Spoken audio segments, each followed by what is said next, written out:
Olá, mais uma vez, tudo de bom para vocês aí, né? Nesta nova aula. Então, vejam só.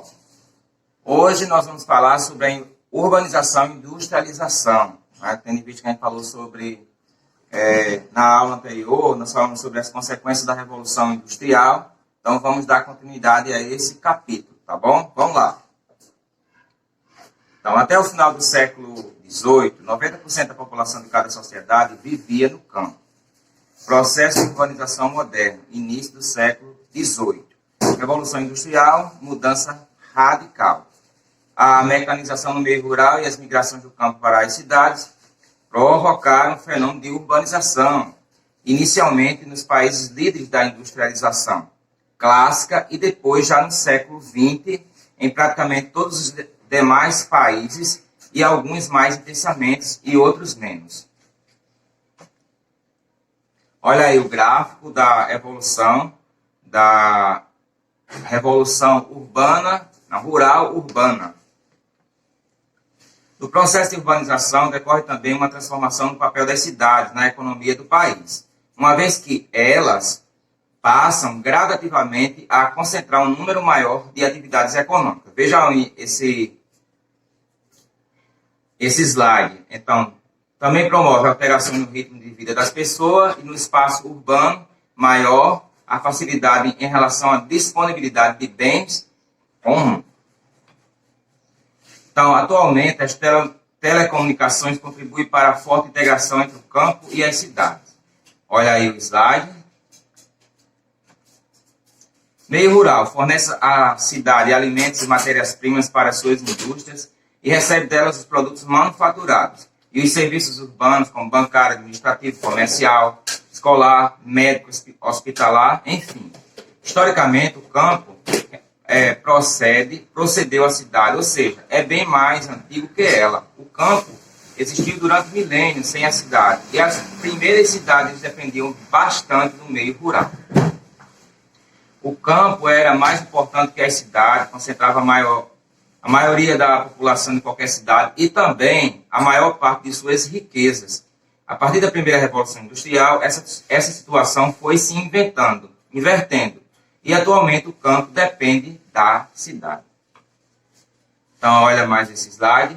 Diferenciação entre as atividades desenvolvidas no campo e na cidade. Então, espaço rural e espaço urbano. Urbanização e industrialização. Com as técnicas modernas de produção de alimentos, biotecnologia principalmente, pode-se até dispensar o campo, isto é, o espaço agrícola. Podem-se cultivar certas espécies em condições artificiais, sem solo, e criar certos animais ou peixes em condições também artificiais, sem grandes espaços disponíveis. Existem algumas sociedades que hoje totalmente urbanas, com 100% da população vivendo nas cidades. Singapura, fica na Ásia, Hong Kong na China, Ilhas Caimã no Caribe e o Vaticano, que fica na Europa. Olha aí, recursos modernos podem ser vistos até mesmo nos lugares mais distantes das grandes capitais. Olha esta imagem de uma casa e uma parabólica. A urbanização, além dos limites territoriais das cidades. Então, o processo de urbanização mais intenso, os efeitos ultrapassam os limites territoriais das cidades. Então, vejam aí esse slide, toda essa explanação com relação a este conteúdo. Olha aí as imagens, complexo agroindustrial no espaço rural, uma usina lá de cana-de-açúcar, certo? Antena parabólica e um flat rural em Bananal, São Paulo.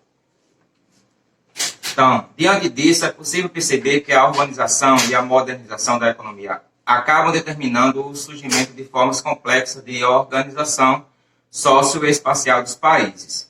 Atualmente é quase impossível imaginar a vida fora da cidade ou fugir da influência urbana que atinge o próprio campo. Então, a cidade é considerada a mais dinâmica forma de transformação do espaço geográfico realizada pela sociedade. Com a urbanização, aumenta os fluxos de mercadorias, de pessoas, de capitais, de informações, tanto no espaço de uma cidade como entre diversas cidades. Olha aí esse slide, aí vocês veem essas outras lacunas. Na formação de uma rede urbana, acaba sendo estruturada também uma hierarquia urbana, Este se estabelece de acordo com os diferentes papéis ocupados pelas cidades na organização socioeconômica e espacial do país. Tem as metrópoles concentram muitas atividades econômicas e aí tem os itens. Trata-se de cidades que, de fato, participam de forma mais intensa da economia informal e global, comparativamente a outros lugares de territórios brasileiros. Então, Rio de Janeiro, São Paulo, enfim. Olha aí as cidades globais, uma global e uma nacional, né? Rede e hierarquia urbana. A urbanização de uma sociedade origina uma rede urbana, isto é, um sistema integrado de cidades que vai das pequenas ou locais às metrópoles ou cidades gigantescas. A regra geral é que, para milhares de pessoas de pequenas cidades, existem centenas de cidades médias e algumas poucas metrópoles. Uma rede urbana é um espaço hierarquizado a partir da influência econômica, política e cultural, ou da polarização que uma ou mais metrópoles exerce sobre as demais e mesmo sobre o meio rural.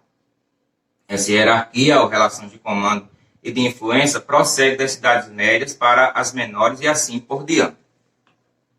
Então veja aí, rede e hierarquia urbana nesse slide. 3 exemplos de hierarquia urbana. O jovem Luiz mora com os pais em uma pequena propriedade rural, onde a família desenvolve a produção leiteira. Ele estuda na escola da vida local. Amante da música, conseguiu uma guitarra e juntou-se a alguns amigos para formar uma banda cover. Certo dia aproveitou uma carona até uma cidade grande próxima e convidou os amigos a irem juntos comprar um CD. O último lançamento da banda que imitavam. Na loja souberam que a banda realizaria uma temporada de apresentações na capital do estado. E essa situação simples revela uma hierarquia urbana. A temporada da banda só pode ocorrer na capital, que tem grandes casas de espetáculos e oferece públicos numerosos. Então, a jovem Juliana resolveu também estudar pedagogia, mas em sua cidade não existia cursos superiores nem cursinhos preparatórios para o vestibular. Assim ficou decidido que, a partir de março, ela iria diariamente para outra cidade maior, viajando 1 hora de ônibus. Então, outro exemplo. A matriarca da família sofreu uma queda que resultou em algumas fraturas. Então, tem que ser removida para uma grande cidade. A diferença no processo de urbanização dos países desenvolvidos e subdesenvolvidos.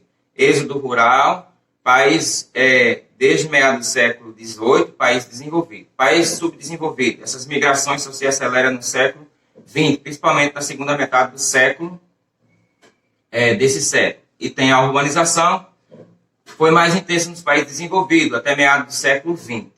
E atualmente tem um ritmo de expansão bem maior nos países subdesenvolvidos. A diferença no processo de urbanização dos países desenvolvidos e subdesenvolvidos. Então, país desenvolvido, com o advento da Revolução Industrial, as cidades ganham importância na realidade econômica das nações. Vejam aí os slides. A diferença nos processos de urbanização dos países desenvolvidos e subdesenvolvidos.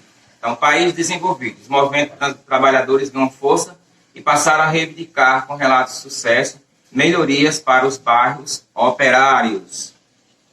As diferenças no processo de urbanização dos países desenvolvidos e subdesenvolvidos. Aí está esse slide esclarecendo para vocês. As diferenças no processo de urbanização dos países desenvolvidos e subdesenvolvidos. Outra explicação. Então, as diferenças nos processos de urbanização dos países desenvolvidos e subdesenvolvidos. Aí, vocês dão uma lida. Olha aí o gráfico. A saída de trabalhadores do campo para a cidade. Urbanização e industrialização. Urbanização e industrialização. A explicação aí no slide. Urbanização e metropolização. Megacidades e graus de urbanização no mundo. As 15 maiores aglomerações urbanas do mundo. O que é megalópole? A megalópole de Boston nos Estados Unidos. As megalópoles dos Estados Unidos. As megalópoles japonesas. a hierarquia das cidades globais, hierarquia das cidades mundiais. E é isso, então. Uma boa aula para você.